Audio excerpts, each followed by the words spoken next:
It was Halloween night of 2007, freshman year in high school, and I was with my friends, Ivan, Ryan, and Jesse. We were all dressed as the Super Mario characters. I was a Luigi since I was the second tallest. Ivan was Mario since he's short and buff. Not that Mario is buff. Jesse was Waluigi because he's freakishly tall and skinny, and Ryan was Wario because he's just really fat. So they were the perfect group costumes for us. We live in a very non-congested suburban neighborhood with a decent amount of space in between houses. On Halloween, that's the worst thing ever. Less bang for your buck. We were trick-or-treating for hours, way past dark, and eventually came the time when most trick-or-treaters were heading home.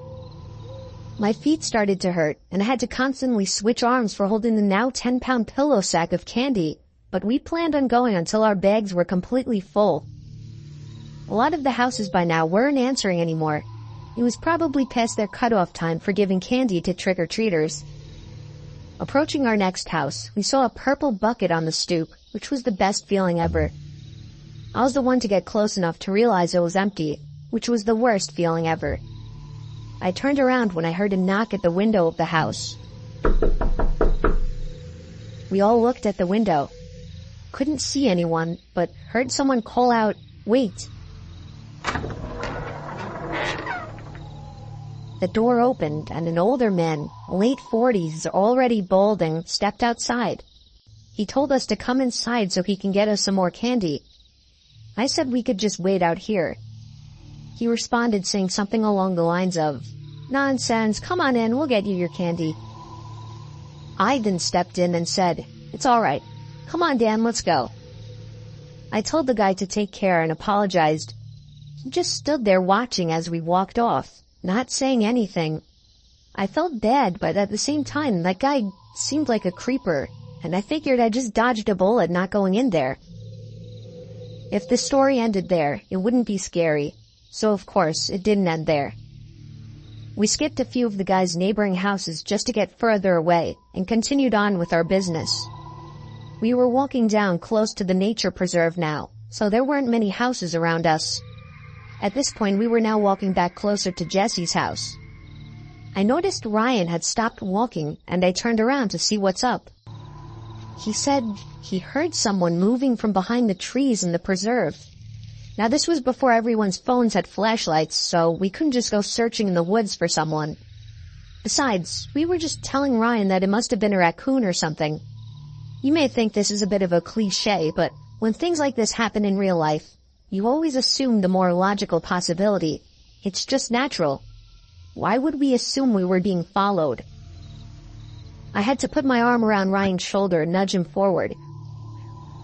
A little ways down the street, me and Ivan picked up on the sound as well. When we all stopped, the sounds of the footsteps from beyond the trees stopped as well. Ivan yelled at the obvious stalker to go away, or we would beat the shit out of them. I knew he was just bluffing, though. I could hear the nervousness in his voice. The snap of a twig from beyond the trees triggered a fight-or-flight response in all of us. Me, Jesse, and Ryan all ran for it. Ivan was at first charging to attack, but he quickly followed after realizing we had all taken off.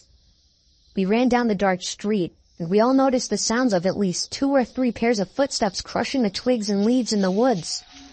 We banked it hard right down Jesse Street when it finally came up and ran straight for his backyard, entering his house through the back door. The first thing we did was peek out through his living room window. We couldn't see anyone.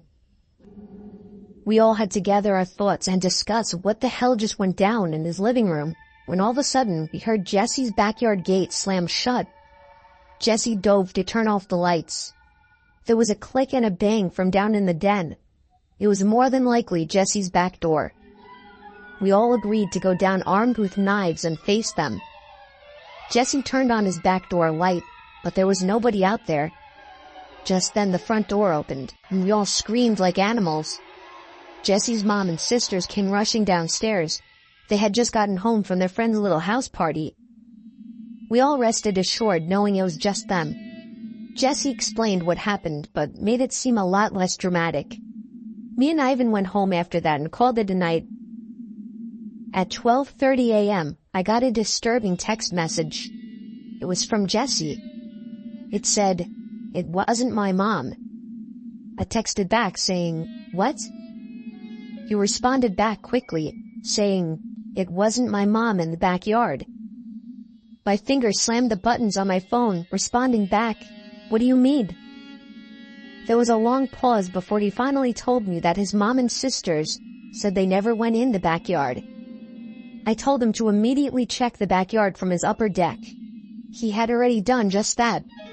He also told his mom everything, and she had already called the police. They didn't find anyone back there, but Jesse did mention the guy who invited us in while trick-or-treating. Nothing ever became of that, and nothing ever happened at Jesse's house again after that one Halloween night.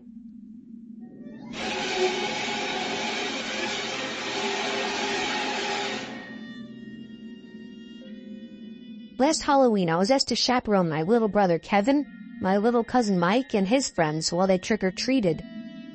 No, I wasn't the typical cliched teenager that was pissed off because I had better things to do. I was perfectly content with hanging out with my little brother, my little cousin, and his friends. I was 18 years old, so I was a bit old to actually be collecting candy myself. So I asked my little brother to carry a smaller bag and put some candy in there for me at each house. By the time that small plastic bag was full, I was asking the kids if they were ready to go home. And every time I would ask, they would say no. They insisted on filling their bags to the top. But that was out of the question. I had enough, so I started leading them back in the direction of Mike's house. Suddenly, a white van pulled up next to us. The driver rolled down the passenger side window and asked me if I could help him out with something. "Nah, I gotta get these kids home," I said, as I directed my attention back to the group. He said he just needed me to fix his passenger seat into the upright position, as it was a two-person job, and he said he had a date. I told him it would have to be quick. He parked his car and told me to get inside. I opened the door and began fidgeting with the seat. He was telling me to lift, and then I would lift. He would then say, "Put it back down." I'm gonna be honest, I thought this guy was just flat out dumb. Until I heard the kids screaming outside. There was somebody trying to grab one of Kevin's friends. I almost fell on my face as I tried to get out of the van. When I did, I grabbed him by the throat and began to strangle him. The driver came out and shoved me to the floor and attempted to grab Kevin, but the owner of the house we were in front of came out front with a rifle in his hand. He fired a shot in the air, a warning shot, and with that, the two creeps hopped back in their van and drove off. I tried to grab a hold of one of them, but I wasn't quick enough. The van was gone down the street before I could even take 5 steps after getting up. I couldn't express enough gratitude to that old man who came out with the rifle. I wish I could say the story ended there, happily. But unfortunately, the next day, while watching the news, there was a report of a missing 9-year-old boy in our town. Now, I usually believe in coincidences, but I know that wasn't any coincidence. And I know for the rest of my life, it will kill me, remembering how I could have prevented a kidnapping, had I just grabbed a hold of one of those guys.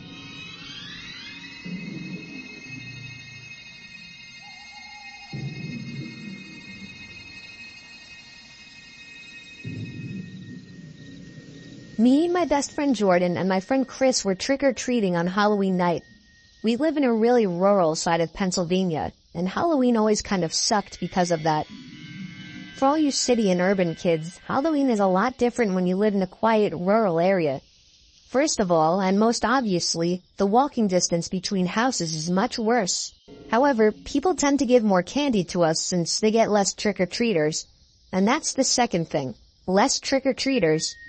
It's actually kind of rare to see other people trick-or-treating by us, mainly because we live in the middle of East Bumblefuck. So it didn't feel as festive or just Halloweenish. I'll tell you right now, it felt a lot spookier though, walking down foresty roads all alone with your group, only with the occasional house. And for that, maybe it was a perfect place for Halloween. It was our first house of the night. I remember the kind old man who answered had a huge bowl of Kit Kats and Snickers. He poured at least a pound of candy into each of our bags. It was great. Our next house was quite some hike away, but once again, the woman who answered was very friendly and gave a very generous amount of candy. After about 6 houses, our bags were starting to get heavy. But you have to realize it took almost half an hour to hit those 6 houses. We reached the entrance of the dirt road leading to smaller houses and trailer homes. The first 2 houses on this dirt road we tried didn't answer, so we decided to try one more on this road before turning around to find another area.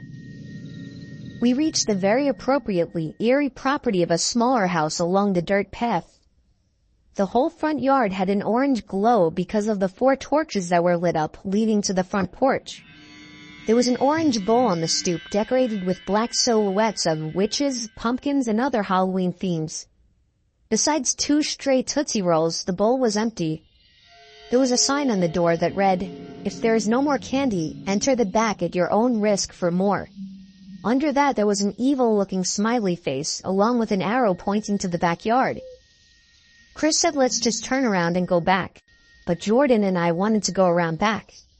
It seemed interesting, as if they had something cool set up.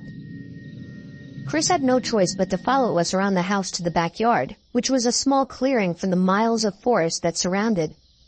The backyard was lit up orange as well, but not as brightly. There was a single torch that sat in the middle of the small yard. It provided enough orange light to see a note on the back door. We got closer to the back door and read the note. It was some kind of riddle.